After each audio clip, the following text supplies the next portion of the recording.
Shalom, kita bertemu lagi pada saat ini. Semoga Bapak Ibu Saudara dalam keadaan yang sehat, berbahagia, dan penuh dengan sukacita. Kita akan membaca firman Tuhan dan merenungkannya. Mari kita berdoa. Bapa, terima kasih atas kesempatan yang Engkau berikan kepada kami semua saat ini. Kami hendak membaca firman Tuhan dan merenungkannya. Biar Tuhan menolong kami, memberikan pengertian sehingga firman Tuhan dapat kami pahami, dapat kami mengerti, dimampukan oleh Tuhan untuk melakukannya dalam hidup setiap hari. Dalam nama Yesus kami berdoa. Amin. Nah, Bapak Ibu Saudara, kita akan membaca firman Tuhan dari kitab Injil Matius pasal 25 ayat 31 sampai 46 dengan judul Penghakiman Terakhir. Apabila Anak Manusia datang dalam kemuliaannya dan semua malaikat bersama-sama dengan Dia, maka Ia akan bersemayam di atas tahta kemuliaannya. Lalu semua bangsa akan dikumpulkan di hadapannya, dan Ia akan memisahkan mereka seorang daripada seorang, sama seperti gembala memisahkan domba dari kambing. Dan Ia akan menempatkan domba-domba di sebelah kanannya dan kambing-kambing di sebelah kirinya. Dan raja itu akan berkata kepada mereka yang di sebelah kanannya, "Mari, hai kamu yang diberkati oleh Bapa-Ku, terimalah kerajaan yang telah disediakan bagimu sejak dunia dijadikan. Sebab ketika aku lapar, kamu memberi aku makan. Ketika aku haus, kamu memberi aku minum. Ketika aku seorang asing, kamu memberi aku tumpangan. Ketika aku telanjang, kamu memberi aku pakaian. Ketika aku sakit, kamu melawat aku. Ketika aku di dalam penjara, kamu mengunjungi aku." Maka orang-orang benar itu akan menjawab Dia katanya, "Tuhan, bila manakah kami melihat Engkau lapar dan kami memberi Engkau makan, atau haus dan kami memberi Engkau minum? Bila manakah kami melihat Engkau sebagai orang asing dan kami memberi Engkau tumpangan, atau telanjang dan kami memberi Engkau pakaian? Bila manakah kami melihat Engkau sakit atau dalam penjara dan kami mengunjungi Engkau?" Dan raja itu akan menjawab mereka, "Aku berkata kepadamu, sesungguhnya segala sesuatu yang kamu lakukan untuk salah seorang dari saudaraku yang paling hina ini, kamu telah melakukannya untuk aku." Dan Ia akan berkata juga kepada mereka yang di sebelah kirinya, "Enyahlah dari hadapanku, hai kamu orang-orang terkutuk. Enyahlah ke dalam api yang kekal, yang telah sedia untuk iblis dan malaikat-malaikatnya. Sebab ketika aku lapar, kamu tidak memberi aku makan. Ketika aku haus, kamu tidak memberi aku minum. Ketika aku seorang asing, kamu tidak memberi aku tumpangan. Ketika aku telanjang, kamu tidak memberi aku pakaian. Ketika aku sakit dan dalam penjara, kamu tidak melawat aku." Lalu mereka pun akan menjawab Dia katanya, "Tuhan, bila manakah kami melihat Engkau lapar atau haus, atau sebagai orang asing, atau telanjang, atau sakit, atau dalam penjara, dan kami tidak melayani Engkau?" Maka Ia akan menjawab mereka, "Aku berkata kepadamu, sesungguhnya segala sesuatu yang tidak kamu lakukan untuk salah seorang dari yang paling hina ini, kamu tidak melakukannya juga untuk aku." Dan mereka ini akan masuk ke tempat siksaan yang kekal, tetapi orang benar ke dalam hidup yang kekal. Bapak Ibu Saudara yang dikasihi Tuhan, tadi kita sudah membaca firman Tuhan dalam Injil Matius pasal 25 ayat 31 sampai 46. Dan hari ini kita akan berbicara tentang hal yang sangat serius dan tentu saja tidak bisa kita abaikan. yaitu penghakiman terakhir. Yesus menutup pengajarannya tentang akhir zaman dengan sebuah gambaran yang sangat jelas. Ketika Ia datang kembali, semua bangsa akan dikumpulkan dan setiap orang akan dipisahkan. Ada yang di sebelah kanan dan ada pula yang di sebelah kiri. Ayat 31 berkata, apabila Anak Manusia datang dalam kemuliaannya dan semua malaikat bersama-sama dengan Dia, maka Ia akan bersemayam di atas tahta kemuliaannya. Anak Manusia ini menunjuk kepada Yesus. Kita ingat bahwa pertama kali Yesus datang, Ia datang sebagai juru selamat yang lahir di kandang domba, mati di kayu salib dan dibangkitkan. Tetapi kedatangannya kembali itu sangat berbeda. Ia datang sebagai raja yang mulia dan hakim yang berkuasa. Artinya bahwa setiap kita sedang menuju kepada satu titik, yaitu hari penghakiman atau penghakiman terakhir. Dan tidak ada seorang pun yang bisa menghindar dari hadapan tahta Kristus.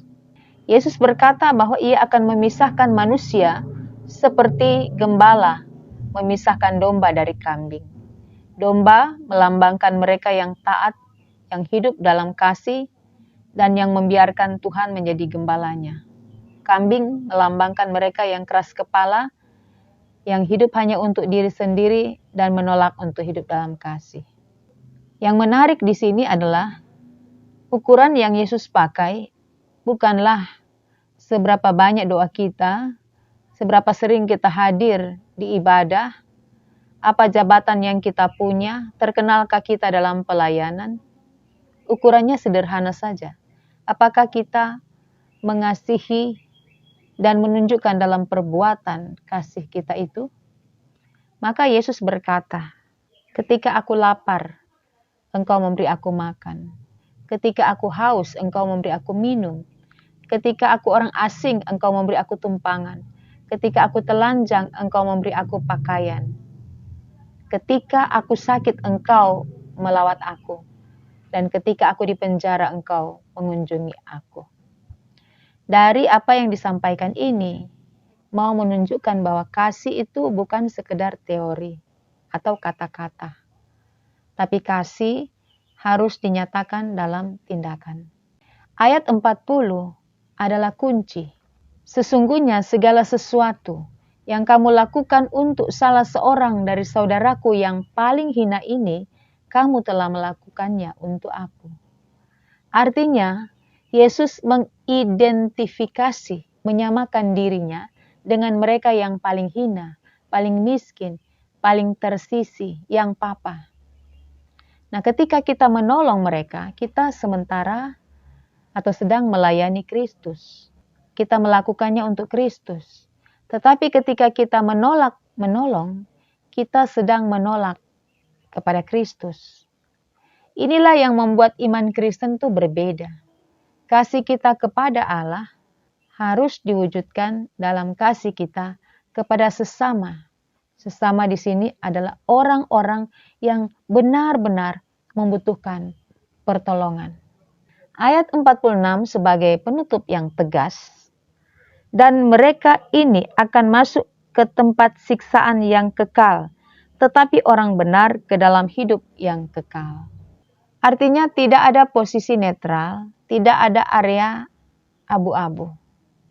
Semua orang akan masuk ke salah satu dari dua tujuan ini.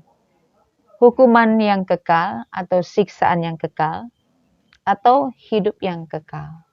Nah, apa arti hidup yang kekal? Hidup yang kekal adalah hidup di dalam hadirat Allah. Hidup yang penuh dengan damai, sukacita, dan kasih yang sempurna. Hidup yang kekal yang dimaksudkan dalam ayat 46 ini adalah hidup bersama dengan Tuhan. Sebagaimana yang Dia janjikan kepada semua orang yang percaya dan yang melakukan firman-Nya. Hidup yang tidak pernah berakhir. Hidup bersama dengan Kristus di sorga yang baka. Maka orang benar, sebagaimana tema, orang benar akan masuk ke dalam hidup yang kekal. Orang benar bukan berarti orang tanpa dosa, tetapi mereka yang telah dibenarkan oleh iman kepada Kristus dan bangkit membuktikan imannya di dalam perbuatan yang nyata. Maka pesan firman Tuhan ini bagi kita adalah, jangan tunda untuk hidup sebagai orang benar, karena penghakiman itu pasti datang. Nyatakan iman melalui kasih, bukan hanya dalam mulut, berbicara saja, berkata-kata saja, tetapi dibuktikan dalam tindakan nyata setiap hari. Hiduplah sebagai domba yang selalu mau dibimbing oleh gembala, oleh Tuhan. Selalu taat dan setia kepadanya. Maka dari firman ini kita dapati bahwa hidup manusia itu pasti ada akhirnya. Selagi dalam dunia ini, kita semua diberikan kesempatan untuk menabur. Apa yang kita tabur, yaitu perbuatan yang sesuai dengan firman Tuhan. Nah, setiap yang menabur pasti akan menuai. Menabur kejahatan pasti akan menuai kebinasaan. Tetapi menabur kasih akan mendapatkan, akan menuai hidup yang kekal bersama dengan Kristus dalam kerajaan sorga. Jadi mari menabur kebaikan, menabur benih-benih kasih. Kita tidak pernah akan mendapatkan kerugian. Semua akan menerima bagian daripada apa yang kita kerjakan selagi dalam dunia ini. Firman Tuhan ini peringatan, tetapi sekaligus juga adalah tantangan. Tantangan untuk mewujudkan kasih itu dalam tindakan. Tantangan untuk mengoreksi diri, menilai kembali. Tantangan untuk menuju kepada pertobatan. Tantangan untuk menuju kepada perubahan. Dan selagi kita menikmati hidup dalam dunia ini, kita harus menjadi berkat.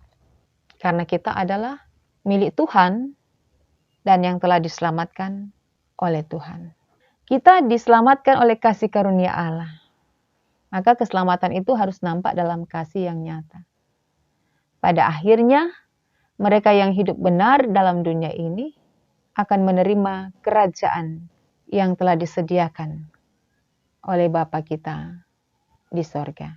Jadi jangan buang-buang waktu, jangan sia-siakan kesempatan. Jangan berpikir bahwa hidup ini tidak akan menuju pada satu titik, atau hidup ini tidak ada ujungnya. Ada, yaitu penghakiman terakhir dengan kedatangan Raja Kemuliaan.